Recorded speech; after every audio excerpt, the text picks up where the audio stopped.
Plaza Podcast.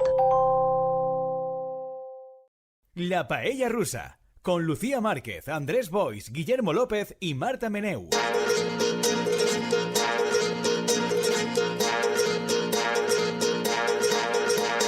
Perquè després va parlar avui Guillermo, ¿no? D'un llibre sobre especies. O sea, de un libro absolutamente machista. Del clásico historiador inglés, que a mí me gustan bastante, Roger Crowley, que publica bastantes libros sobre el siglo XVI, aquí hemos comentado algunos, siempre pues, comentados por mí, ¿no? Que para soy el friki de este autor.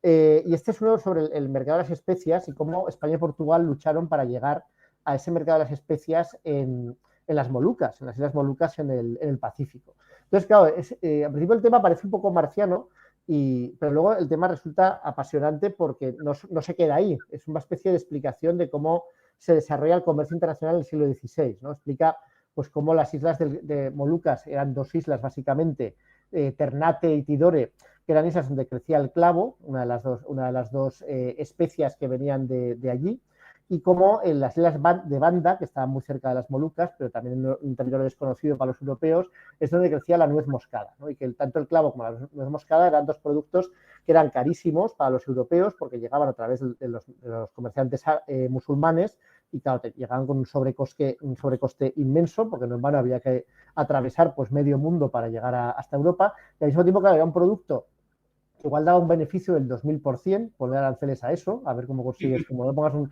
98%, sigue siendo rentable, y aparte de tener un 2000% de beneficio, tenía la ventaja de, claro, era un producto que pesaba poco, era muy fácil de transportar, resistía el paso del tiempo perfectamente, entonces, claro, era perfecto, era el producto con el que te podías enriquecer más, incluso más que con los metales preciosos en el siglo XVI. Entonces, claro, realmente la obsesión de los europeos y de España y Portugal en concreto por alcanzar América, todos sabemos que no era alcanzar América, que no sabían que existía, o en teoría no sabían que existía, sino llegar a China, ¿no? Llegar a China y a Japón y comerciar con China y Japón porque no podían llegar por la vía habitual terrestre que estaba totalmente controlada por el mundo islámico.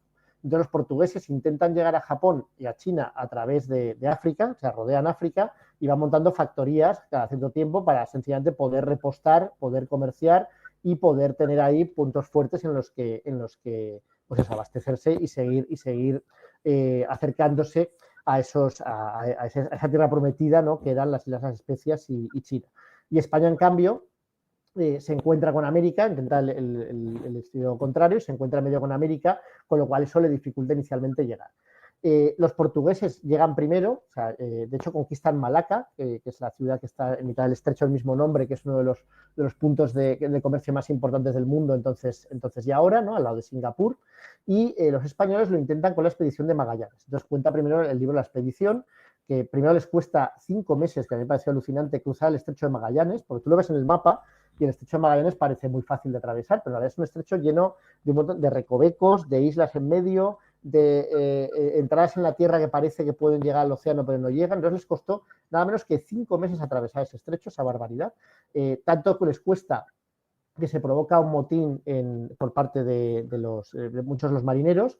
Entonces Magallanes sofoca el motín y lo sofoca pues al estilo más propiamente ibérico, que es que se cepilla a unos cuantos, y hay uno que es el enviado del rey, de Carlos V, que nos trata de cepillárselo, que de acuerdo con un sacerdote se han amotinado también, entonces a ellos no los matan, sino que los dejan en una isla sueltos. Entonces, claro, esto suena como, bueno, tampoco está tan mal, ¿no? Pero claro, uno se imagina una isla y tendencialmente se imagina una isla como la isla de las especias, ¿no? Con mucha vida, con muchos productos al alcance, con agua y tierra fértil al alcance de todos ellos, pero hablamos de uno de estos islotes desoladores, prácticamente gélidos de la Tierra del Fuego, que los dejó ahí, que fue una manera de matarlos, pero digamos, con un poco más de tiempo, ¿no? Lo que le costara morirse de hambre y de sed, que se moriría esa gente, ¿no? Después de hacer esto, dice libremente a la tripulación, porque Magallanes era como el conseller Rovira, es decir, quería que la gente sea libre. Dice libremente a la tripulación: vosotros, después de haber visto lo que habéis visto, ¿queréis seguir e intentar atravesar el Océano Pacífico o queréis volver? Sabiendo que si queréis volver, bueno, pues quizás os pase lo mismo que acaba de pasar, ¿no? A los amotinados. Y la gente libremente dijo: pues hombre, si os ponéis así, evidentemente queremos ir todos, y yo el primero, por el Océano Pacífico. Entonces, bueno, uno de los barcos aprovecha la noche para huir, pero no se atreve a decírselo a Magallanes. Los demás siguen y tardan 3 meses en atravesar el Océano Pacífico, que es uno de los grandes milagros de la historia, porque es increíble que lograran llegar vivos. Pero claro, cuando llevan ya un tiempo, el escorbuto empieza a hacer estragos. Es decir, el no tomar alimentos frescos y sobre todo vitamina C, la carencia de vitamina C empieza a cepillarse a toda la tripulación. Y sobreviven, curiosamente, porque Magallanes, cuando preparó la expedición, a Magallanes le gustaba mucho el dulce de membrillo y entonces se llevó un montón de dulce de membrillo en conserva y como pues, sin saber, porque nadie tenía ni idea de qué era el escorbuto ni de por qué la gente moría cuando estaba mucho tiempo en el mar, eso es una cosa que se descubrió en el siglo XVIII, ¿no? Cuando por fin empezaron a distribuir alimentos frescos y podían superar esas travesías transoceánicas, repartió entre casi toda la población su dulce de membrillo y con esas cucharadas de membrillo pues pudieron sobrevivir, porque si no, la mayor parte o toda la población habría muerto. Finalmente llegan a Filipinas, ahí se cepillan a Magallanes, pero después de morir Magallanes logran llegar a las Molucas, se abastecen de clavo y de nuez moscada, y los 17 que logran llegar a España, yo creo que son 3 años después de haber iniciado la travesía, pues se forran, claro, porque traen una cantidad de especias que efectivamente el beneficio es de un 1000%. El problema es que en España pues se acaba viendo que la travesía a través del estrecho de Magallanes no es viable, porque es demasiado complicado atravesar el estrecho y porque luego tardan demasiado en desde ahí tan abajo subir hasta las especias, con lo cual para intentar tener una presencia permanente de esas especias acaban yendo, aprovechando la conquista de Hernán Cortés de México para ir desde Veracruz, creo que es, o desde Veracruz o desde... Bueno, es que no sé si es Veracruz la base de España en México, en el Pacífico. Pero bueno, van desde ahí, que es una travesía mucho más corta, aunque les supone el problema de que es muy fácil llegar a las Islas Molucas, pero no saben cómo volver de las Islas Molucas. Es decir, volver de las Molucas a México es mucho más complicado. Decían que dice el autor, que es una trampa de langostas, ¿no? Es muy fácil entrar en el Pacífico, pero es muy difícil salir. Entonces, moría más el 70% de las tripulaciones entre la ida y la vuelta. Entonces, claro, eso no era viable. Y al final ponen los españoles una base en las Molucas que dura 10 años, pero al final los portugueses, que tienen una mayor presencia ahí, tienen una base en Malaca más potente, han logrado entrar en China, al final los portugueses logran quedarse con las Molucas y los españoles tienen que retirarse, pero no se retiran del todo, sino que ponen una base en Filipinas y acaban conquistando las Filipinas poco a poco, bueno, las principales islas de las Filipinas, que es lo que explica la presencia de los españoles ahí, tener un puesto cerca de las Molucas para intentar mantener el comercio de las especias. No consiguen mantener el comercio de las especias, que es más bien de los portugueses, pero consiguen entrar en el comercio chino, que los portugueses no habían conseguido inicialmente, porque en China pasa un poco lo que pasa ahora con China, que China fabricaba un montón de cosas que interesaban a los europeos, pero nada de lo que fabricaban los europeos interesaba a los chinos. Entonces, cuando los portugueses quieren comerciar, los chinos los mandan a la mierda, porque es que nada de lo que nos dais nos interesa, porque China era, como es ahora, el taller del mundo y tenía un montón de productos de porcelana, de seda, de productos manufacturados que los fascinaban a los europeos, pero los europeos no tenían nada que ofrecer. Hasta que en Perú, bueno, en Bolivia más bien, se descubre la mina del Potosí, ¿vale? Que no sé si sabéis lo que significa esa palabra, Potosí. ¿Sabéis lo que significa? No. Posiblemente no lo sabéis. En quechua.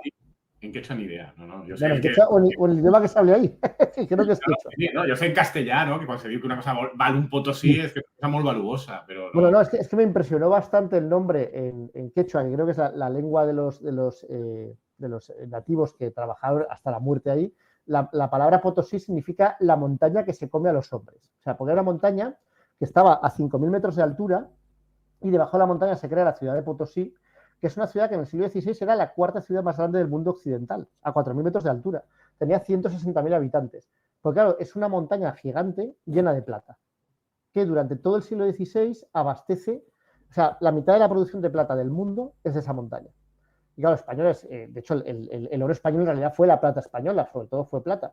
Toda esa plata que traen los españoles es una plata que les permite pues, mantener sus ejércitos, sus proyectos delirantes imperiales en Europa, mantener el imperio y enriquecerse por un tiempo hasta que eso provoca pues, todo tipo de problemas. Pero lo interesante de esa plata es que esa plata acaba toda o casi toda enterrada en China. Porque claro, los chinos, justo cuando se descubre la mina del Potosí, el emperador Ming decide que a partir de ese momento la unidad de medida monetaria china, que no tenía una moneda como tal, va a ser la plata, o va a estar basada en la plata. Y justo después se descubren las minas del Potosí cuando los chinos están con una demanda enorme de plata que no se puede abastecer. Entonces, claro, los españoles satisfacen esa demanda.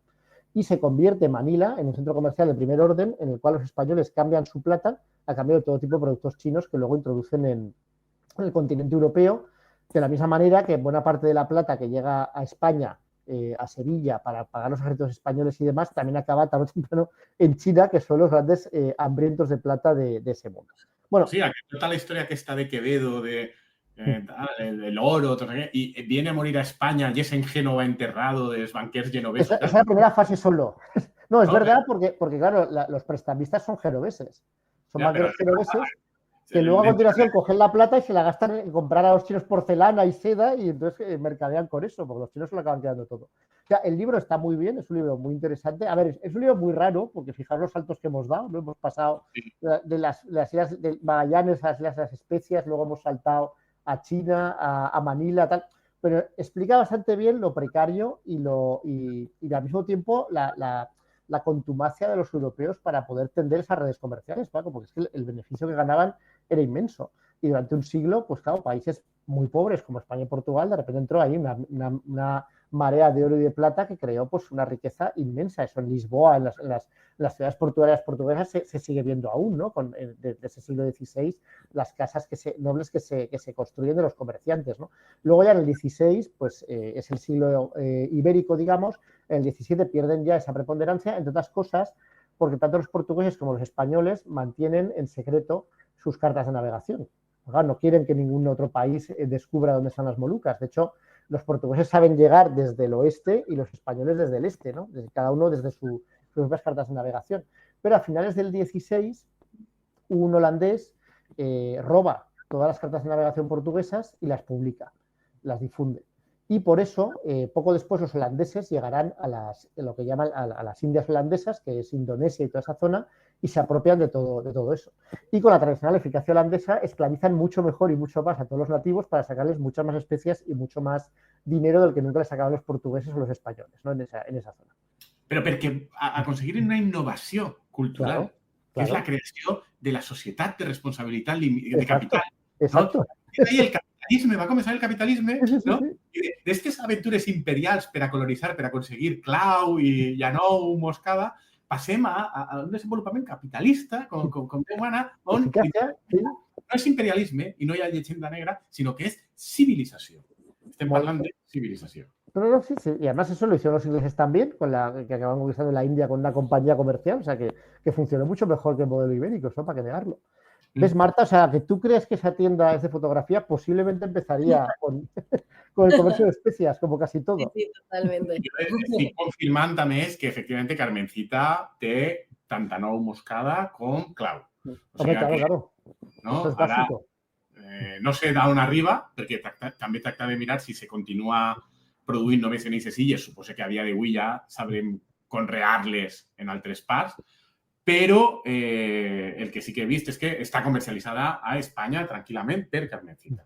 Es curioso porque yo cuando pensaba en especias, pensaba que las islas de especias siempre había pensado que tenían muchas más tipos de especias, pero solo son dos tipos de especias, el clavo y la nuez moscada. Pero claro, lo interesante es que solo crecían ahí, en 4 islas de mierda. O sea, porque eran 4 islas en mitad del Pacífico. I que tardaren tant en aprendre a conrear-les en altres llocs. Exacto, ¿no? porque es que además era algo como muy perverso el proceso. De la nuez moscada no lo recuerdo bien, pero del clavo era necesario recoger el clavo pronto, porque si lo dejabas ahí se echaba a perder y la cosecha se perdía del todo, o sea que y luego no volvía a crecer, o sea que es una cosa que requiere que haya un mantenimiento constante para que siga produciendo clavo, que evidentemente pues supongo que se cultivará en todo tipo de sitios, ¿no? Pero entonces las especias estaban limitadas, claro, crecían solo en las zonas donde podían crecer inicialmente, ¿no? De manera silvestre. Y así se escribe la historia. Bueno, sí, yo creo que hemos hecho un programa de larga duración con miles de temas. Así lo vamos a dejar. El Roger Crowley, Especias, es un libro muy recomendable que acaba de salir. Si a nuestros proyentes les interesa, a nuestras personas paisísticas les interesa la historia, sea también comercial y la época del Renacimiento, en el siglo XVI, los descubrimientos, creo que lo explica bastante bien. Nosotros lo vamos a dejar aquí. La semana que viene volveremos con más paella rusa y nos vemos la semana que viene.